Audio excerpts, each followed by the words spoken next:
Hello guys, 29 जनवरी 2023 का CDP का solve paper देखिए आप। क्वेश्चन नंबर 1, बच्चों के शारीरिक विकास का सीधा संबंध किससे है? ऑप्शन ए ग्रोथ वृद्धि दर से, ऑप्शन नंबर 2 संवेदी प्रक्रिया से, नंबर 3 सूक्ष्म और सकल मोटर कौशल से, नंबर 4 अंतर्वैयक्तिक संबंध से। इसका आंसर होगा 1 और 2 और 3। इसका आंसर होगा 1 और 2, 1 2 3। ऑप्शन ए, इसका आंसर है ऑप्शन सी 1 2 3। एक्सप्लेनेशन। शारीरिक विकास का तात्पर्य बालक की शारीरिक संरचना एवं उसमें होने वाला परिवर्तन है। शारीरिक विकास के अंतर्गत बालक के शरीर का भार, उसकी लंबाई, उसकी हड्डियों का विकास एवं मजबूती आदि चीजों का विकास सम्मिलित है। बच्चों के शारीरिक विकास का सीधा संबंध उनके वृद्धि दर, संवेदी प्रक्रिया और सूक्ष्म और सकल मोटर कौशल से है। प्रारंभिक बचपन के दौरान होने वाले शारीरिक परिवर्तनों में वृद्धि दर, सूक्ष्म मोटर समन्वय, सकल मोटर समन्वय में वृद्धि और संतुलन में वृद्धि शामिल है। जीवन के पहलुओं जैसे कि खेल खेलने, ड्राइंग करने और लिखने के लिए सूक्ष्म मोटर समन्वय विकसित करना महत्वपूर्ण है। क्वेश्चन 2 कथन देखिए। एक बच्चा कुछ तांत्रिक गतिक परिपक्वता प्राप्त करने से पहले पेंसिल पकड़ना और लिखना नहीं सीख सकता। सही तर्क। सीखना विकास पर निर्भर है। अब देखिए आप दोनों से यही ए और आर दोनों सही हैं और आर सही व्याख्या करता है ए की। इसका आंसर होगा ऑप्शन ए। एक्सप्लेनेशन। बाल विकास 2 दिशाओं में होता है, एक सिर से पैर की दिशा से और दूसरा निकट से दूर शरीर के केंद्र से परिधीय तक की ओर होता है। विकास के अनुक्रमिक स्वरूप को 2 दिशाओं में देखा जा सकता है। नंबर 1 शीर्षगामी अनुक्रम, नंबर 2 अधोगामी अनुक्रम। अधोगामी अनुक्रम का अर्थ है कि विकास शरीर के मध्य भाग से परिधि की ओर बढ़ता है। इस क्रम में पहले व्यक्ति की रीढ़ की हड्डी का विकास होता है और उसके बाद बाहरी विकास होता है तथा सीखना विकास पर ही निर्भर होता है। उदाहरण के लिए बच्चा अपने हाथों से पहले अपनी बाहों का उपयोग कर सकता है और अपनी उंगलियों की गति को नियंत्रित करने से पहले अपने हाथों का उपयोग कर सकता है। पेंसिल पकड़ने और लिखने से पहले बच्चे गेंद सीखते हैं। अतः ए और आर दोनों सही है और आर व्याख्या करता है ए की। क्वेश्चन 3 शिक्षकों को स्वीकारना चाहिए कि खाली स्थान समाजीकरण की प्राथमिक संस्था है जिसकी माध्यमिक बचपन में ही भूमिका है। ऑप्शन ए परिवार, option B media, option C school, option D पड़ोस। तो इसका आंसर होगा ऑप्शन ए परिवार। एक्सप्लेनेशन। समाजीकरण वह प्रक्रिया है जिसके माध्यम से समुदाय अपने सदस्यों को सामाजिक रूप से स्वीकार्य होने के लिए समाज के मानदंडों और मूल्यों के बारे में शिक्षित करते हैं। प्राथमिक समाजीकरण शैशवावस्था और बाल्यावस्था के दौरान होता है। यह उस प्रक्रिया को संदर्भित करता है जहां बच्चे को बचपन के वर्षों में परिवार के माध्यम से समाजीकृत किया जाता है। यह रेखांकित करता है कि प्राथमिक समाजीकरण की प्रक्रिया में प्रमुख माध्यम परिवार है। अतः इस संदर्भ में शिक्षकों को स्वीकारना चाहिए कि परिवार समाजीकरण की प्राथमिक संस्था है जिसकी माध्यमिक बचपन में भी बचपन में भी भूमिका है। क्वेश्चन 4, जीन प्याजे के सिद्धांत के अनुसार किस चरण में बच्चे प्रतीकात्मक खेल करने में सक्षम हो जाते हैं, परंतु उनकी सोच मूर्त वस्तुओं तक ही सीमित होती है बजाय अमूर्तता के? इसका ऑप्शन ए संविदा चालक अवस्था, ऑप्शन बी उत्तर पारंपरिक अवस्था, ऑप्शन सी मूर्त संक्रिया अवस्था, ऑप्शन डी अमूर्त संक्रियात्मक अवस्था। इसका आंसर होगा ऑप्शन सी मूर्त संक्रियात्मक अवस्था। एक्सप्लेनेशन, जीन प्याजे के सिद्धांत के अनुसार मूर्त संक्रियात्मक चरण में बच्चे प्रतीकात्मक खेल करने में सक्षम हो जाते हैं, परंतु उनकी सोच मूर्त वस्तुओं तक ही सीमित होती है बजाय अमूर्तता के। मूर्त संक्रियात्मक अवस्था प्याजे के संज्ञानात्मक विकास के सिद्धांत की तीसरी अवस्था है। इस चरण में बच्चे संख्या बोध, क्षेत्र, मात्रा और अभिविन्यास के संरक्षण की क्षमता हासिल करते हैं। बच्चे वस्तुओं और घटना के बारे में तार्किक रूप से सोचना शुरू कर देते हैं तथा संज्ञानात्मक क्षमता के रूप में प्रतिवर्ती का संचालन संक्रात्मक की अवधारणा को प्राप्त करते हैं। क्वेश्चन नंबर 5, जीन प्याजे के अनुसार बच्चों की सोच वयस्कों से किस प्रकार भिन्न है?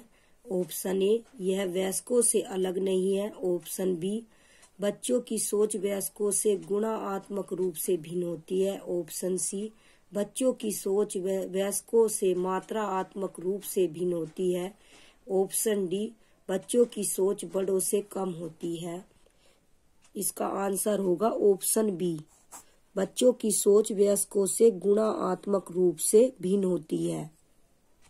एक्सप्लेनेशन, प्याजे के अनुसार महसूस किया कि बड़े बच्चे एक ही परीक्षा में अधिक प्रश्नों के उत्तर देने में सक्षम थे, साथ ही बड़े बच्चों द्वारा अनुपयुक्त उत्तरों और तर्क के बीच गुणात्मक अंतर थे, लेकिन वे मात्रात्मक रूप से भिन्न नहीं है। प्याजे के अनुसार बच्चों की सोच मात्रा की तुलना में वयस्कों से भिन्न होती है। प्याजे विकास को क्रमिक मात्रात्मक परिवर्तनों के साथ निरंतर प्रगति के रूप में नहीं देखते हैं। उनके लिए शारीरिक विकास की तरह संज्ञानात्मक विकास भी अवस्थाओं में होता है, जिसमें प्रत्येक अवस्था दूसरे से गुणात्मक रूप से भिन्न होती है। इस प्रकार इन सभी संदर्भों में हम यह निष्कर्ष निकाल सकते हैं कि जीन प्याजे ने प्रस्तावित किया है कि बच्चों की सोच वयस्कों की तुलना में गुणात्मक रूप से भिन्न होती है। क्वेश्चन 6, जीन प्याजे के अनुसार निम्नलिखित में से अनुकूलन के भाग कौन कौन से हैं? ऑप्शन ए समायोजन, ऑप्शन बी समावेशन, नंबर 3 पाठ, नंबर 4 अनुबंधन। इसका आंसर होगा ऑप्शन ए 1 और 2। इसका आंसर होगा ऑप्शन ए 1 और 2। एक्सप्लेनेशन, प्याजे के अनुसार बच्चों में उनके वातावरण के साथ समायोजन की प्रकृति सहज होती है। बच्चे की इस प्रकृति को अनुकूलन कहा जाता है। प्याजे के अनुकूलन की संपूर्ण प्रक्रिया से 2 उप प्रक्रियाएं जुड़ी हुई है, समायोजन या आत्मसातीकरण। समावेशन आत्मसातीकरण तब होता है जब किसी व्यक्ति को नई स्थिति पर प्रतिक्रिया देने के लिए मौजूदा ज्ञान को बदलना होता है। समावेशन एक ऐसी प्रक्रिया है जो पूर्व में सीखी योजना या मानसिक प्रक्रियाओं से काम न चलने पर समंजन के लिए ही की जाती है। प्याजे कहते हैं कि बालक आत्मसातीकरण और सामंजस्य की प्रक्रियाओं के बीच संतुलन कायम करता है। क्वेश्चन 7, कोहलबर्ग के किस स्तर के अनुसार नैतिक विकास में व्यक्ति अपने कार्यों के परिणामों पर ध्यान केंद्रित करने के बजाय दूसरों के अपेक्षाओं को बनाए रखने का प्रयास करता है। ऑप्शन ए पूर्व संक्रियात्मक स्तर, ऑप्शन बी पूर्व पारंपरिक स्तर, ऑप्शन सी पारंपरिक स्तर, ऑप्शन डी उत्तर पारंपरिक स्तर। इसका आंसर होगा ऑप्शन बी पूर्व पारंपरिक स्तर। इसका आंसर होगा ऑप्शन बी। एक्सप्लेनेशन। कोहलबर्ग के पारंपरिक स्तर के अनुसार नैतिक विकास में व्यक्ति अपने कार्यों के परिणामों पर ध्यान केंद्रित करने के बजाय दूसरों की अपेक्षाओं को बनाए रखने का प्रयास करता है। कोहलबर्ग के अनुसार नैतिकता के विकास का यह दूसरा चरण है, जो कि 10 से 13 वर्ष तक की चलती है। इसके अंतर्गत छात्र अधिक सामाजिक होते हैं, अर्थात वह ऐसे कार्य करते हैं जिससे समाज से उन्हें सम्मान प्राप्त हो सके। इस आयु में छात्र दूसरे व्यक्तियों की नैतिकता के स्तर को अपने अंदर समाहित कर लेता है। वह दूसरे व्यक्तियों के मानकों के अनुसार सही और गलत के मध्य अंतर को स्पष्ट कर उचित निर्णय ले पाता है। इस अवस्था को भी कोहलबर्ग ने 2 भागों में विभाजित किया है, जो इस प्रकार है: अच्छा लड़का या लड़की बनने की आशा, कानून एवं व्यवस्था उन्मुखता। क्वेश्चन 8। लेव वाइगोत्स्की ने प्रस्तावित किया कि सीखना एक सामाजिक गतिविधि है। ऑप्शन बी बार बार अभ्यास और प्रत्यास्मरण से होता है, ऑप्शन सी अनुकूलन की प्रक्रियाओं के माध्यम से होता है, ऑप्शन डी विकास से स्वतंत्र होता है। इसका आंसर होगा ऑप्शन ए, एक सामाजिक गतिविधि है। एक्सप्लेनेशन। लेव वाइगोत्स्की को सबसे अधिक उनके सामाजिक सांस्कृतिक सिद्धांत और भाषा सिद्धांत के लिए जाना जाता है। लेव वाइगोत्स्की के अनुसार अधिगम एक सामाजिक गतिविधि है, क्योंकि उन्होंने अधिगम को सामाजिक संपर्क का परिणाम माना है। सामाजिक विकास विधि का सिद्धांत। संज्ञानात्मक विकास किसी भी उम्र में एक निश्चित सीमा तक सीमित होता है। पूर्ण संज्ञानात्मक विकास के लिए सामाजिक संपर्क आवश्यक है। सामाजिक संपर्क अधिक जानकार अन्य एवं समीपन विकास क्षेत्र। क्वेश्चन 9। लेव वाइगोत्स्की के अनुसार विशेषज्ञों को बच्चों के समीप विकास के क्षेत्र के उच्चतर स्तर पर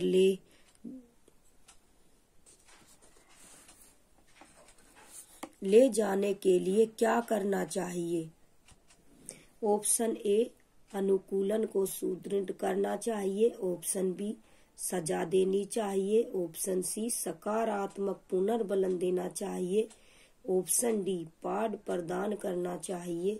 इसका आंसर होगा ऑप्शन डी पाठ प्रदान करना चाहिए। एक्सप्लेनेशन।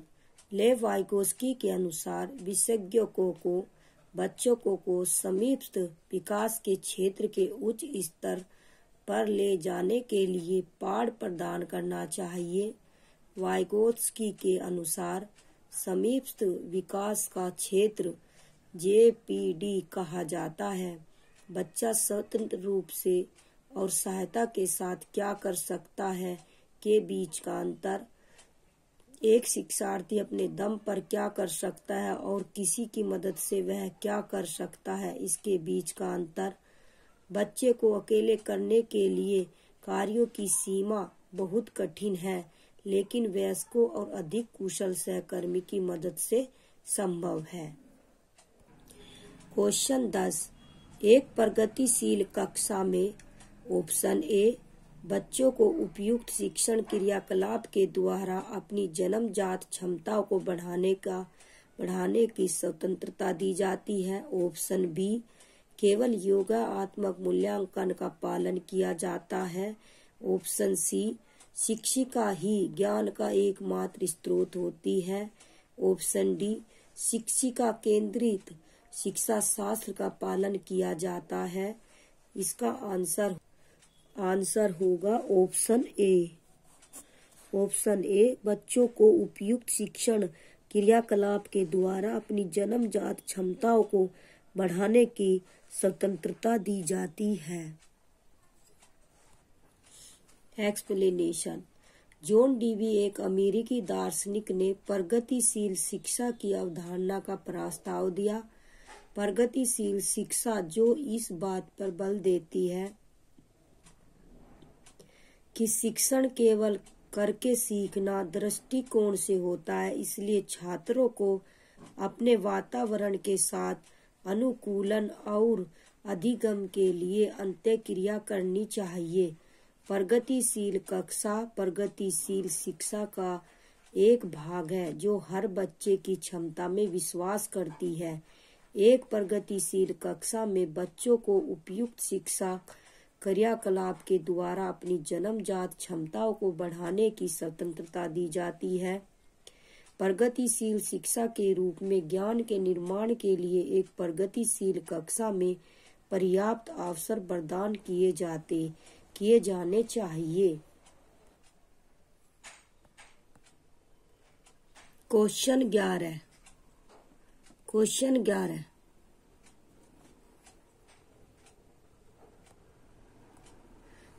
11। कवि, एक लेखक, एक कहानीकार के पास कौन सी बुद्धि अधिक मात्रा की संभावना है? स्थानिक बुद्धि की, ऑप्शन बी भाषाई बुद्धि की, ऑप्शन सी संगीतमय बुद्धि की, ऑप्शन डी अंतर्वैयक्तिक बुद्धि की। इसका आंसर होगा ऑप्शन बी भाषाई बुद्धि की।